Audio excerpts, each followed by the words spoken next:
हाजी मस्तान हैदर मिर्जा, जिसका समंदर पे राज, उसी का मुंबई अंडरवर्ल्ड। मुंबई अंडरवर्ल्ड का सबसे पहला कानून, और जाहिर सी बात है कानून पहला तो बनाने वाला भी पहला ही होगा। ये कानून बनाया मुंबई के पहले डॉन ने, जिसका पूरे समंदर पे राज था। नमस्ते दोस्तों, स्वागत है आप सभी का हमारे YouTube चैनल गैंगशाला में। आज की कहानी बहुत ही रोमांचक होने वाली है, इसलिए अंत तक जरूर जुड़े रहिएगा।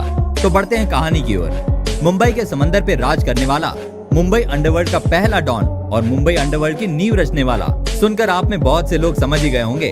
आज हम बात करने वाले हैं मुंबई अंडरवर्ल्ड के शहंशाह हाजी मस्तान हैदर मिर्जा की। जी वही जिन पे सुल्तान मिर्जा का कैरेक्टर बनाया गया। हाजी मस्तान के बारे में जितना बताएं उतना कम है, क्योंकि कहानी ही कुछ ऐसी है। लेकिन हम लेकर आए हैं हमेशा की तरह कुछ अनसुनी बातें। तमिलनाडु का महज 8 साल का बच्चा मुंबई में आता है और एक दिन पूरे मुंबई पर राज करता है। 60 और 70 के दशक में हाजी मस्तान का पूरी मुंबई पे राज था।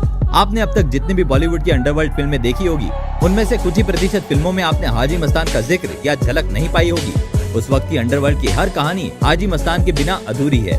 ये हुई हाजी मस्तान की पहचान। अब बात करते हैं उनकी जिंदगी की कहानी। कैसे बने हाजी मस्तान पहले डॉन।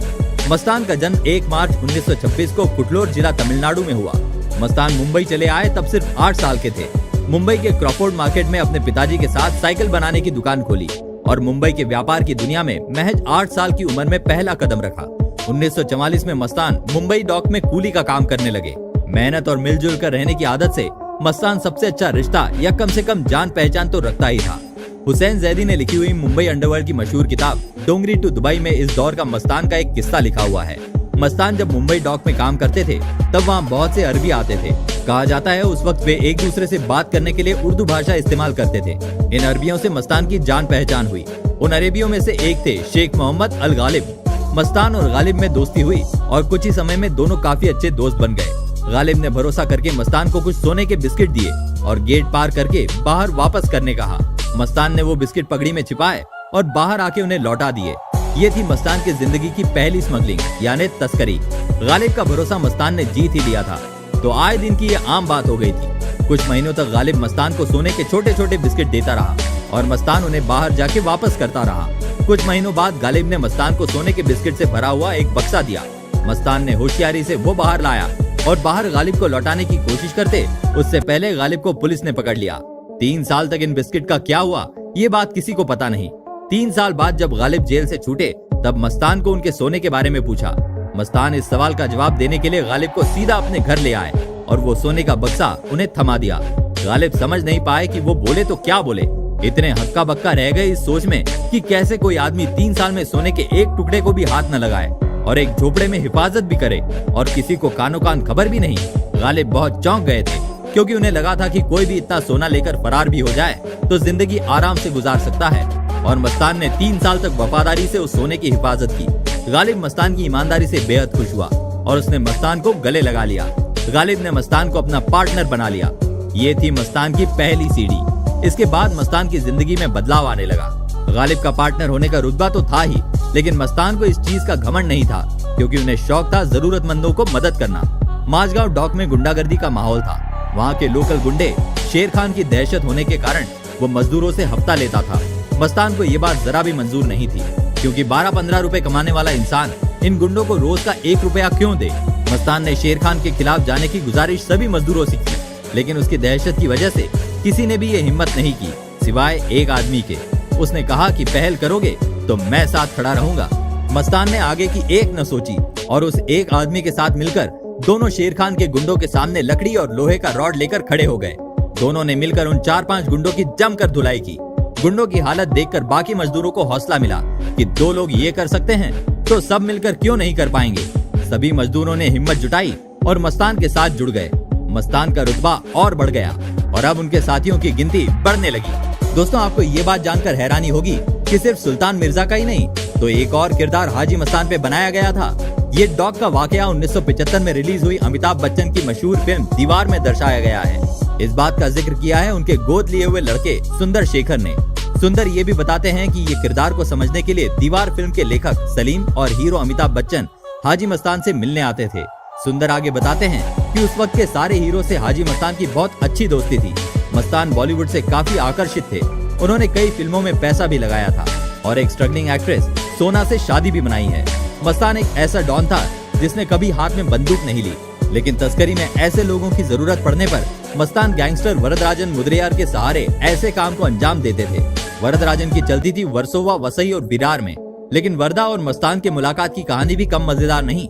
वरदा भी तमिल था और पहले माटुंगा के स्लम में दादागिरी करते थे।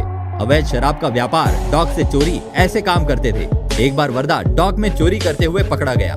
मस्तान ने सोच लिया कि वरदा जैसे आदमियों की जरूरत तो पड़ती रहती है, तो क्यों ना दोस्ती का हाथ बढ़ाया जाए। वरदा जेल में था। पुलिस की मार से परेशान गुंडे को एक सूट बूट पहना हुआ शख्स मिलने आया। वरदा भी ये समझ नहीं पा रहा था और मस्तान ने उससे तमिल में वड़क्कम थलाइवा मतलब नमस्ते महाराज कहा। वरदा को ये इज्जत अफजाई अच्छी लगी और दोनों की दोस्ती हो गई। 80 के दशक में मस्तान ने अंडरवर्ल्ड से थोड़ी दूरी बना ली थी, लेकिन सुर्खियों में जरूर रहते थे। जब दाऊद गैंग और पठान गैंग के बीच गैंग वॉर शुरू हुए, तब इनकी सुलह हाजी मस्तान ने करवाई। कहा जाता है इनमें मस्तान का फायदा था। हाजी मस्तान की एक मुंह बोली बहन थी, जीनाबाई दरवाली। हालांकि जीनाबाई पुलिस की खबरी थी, लेकिन मस्तान जब भी किसी चीज में सोच नहीं पाते, जीनाबाई से सलाह मशवरा करते थे। मस्तान की बॉम्बे सेंट्रल में एक जगह थी जिसपे चीलिया, जो कि एक गुजराती कम्युनिटी है, उन्होंने कब्जा कर लिया था और हाजी मस्तान का नाम सुनकर भी जगह खाली नहीं कर रहे थे।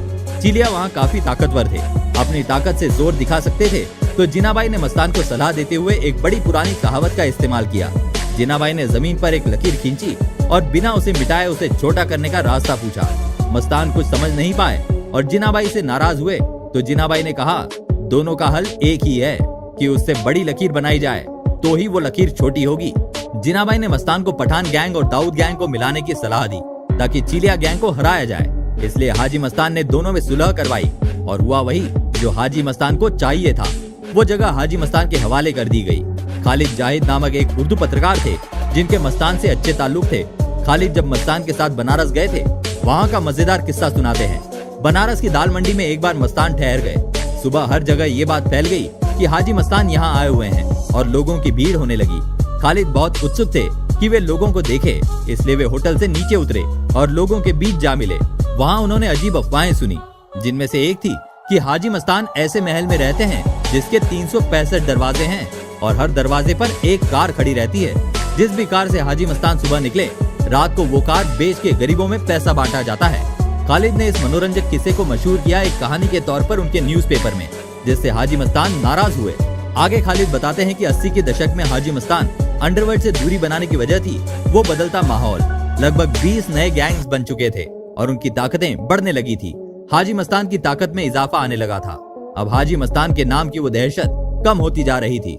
वजह ये भी थी कि उनसे पहले 1974 में इंदिरा गांधी ने हाजी मस्तान को गिरफ्तार करवाया था और वो पहली बार था जब मस्तान को गिरफ्तार किया गया था। 1975 की आपातकाल में भी हाजी मस्तान को सबसे दूर रखा गया।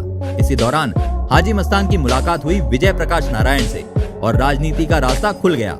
हाजी मस्तान ने योगेंद्र कावड़े के साथ मिलकर दलित मुस्लिम सुरक्षा महासंघ नाम की पार्टी की स्थापना की। तब उन्होंने बीबीसी में इंटरव्यू देते वक्त बताया कि उनकी राजनीति में आने की वजह थी जब उन्होंने पीपल सेक्रेटरी बनाया था और गरीबों में दवा बांटी जा रही थी, तब पुलिस वालों ने उनके अस्पताल पर रेड मार दी, लेकिन पुलिस को रेड में कुछ नहीं मिला। फिर भी 25 दिन उन्हें जेल में रखा गया। तब उन्हें ये एहसास हुआ कि हक के लिए सियासत में जाना चाहिए। हाजी मस्तान ने अपने इंटरव्यू में कहा था कि जो ये सब चीज उनके बारे में बोलते हैं, उन लोगों के पास इन सब चीजों का कोई जवाब नहीं है और अगर कोई सबूत है तो जवाब दे। हाजी मस्तान को अंडरवर्ल्ड का पहला डॉन, स्मगलर, जिंदगी में कभी बंदूक ना उठाया हुआ डॉन, गरीबों का मसीहा, ऐसे कई नामों से जाना जाता था। दोस्तों कमेंट में जरूर बताना आज की कहानी आपको कैसी लगी और पसंद आई हो तो प्लीज लाइक, कमेंट और शेयर कीजिए और बेल आइकन पे क्लिक करना ना भूलें ताकि आपको हमारी नई अनसुनी कहानियों के अपडेट्स मिलते रहें। तो दोस्तों जल्दी मिलते हैं फिर से एक नई कहानी के साथ। तब तक के लिए जय हिंद।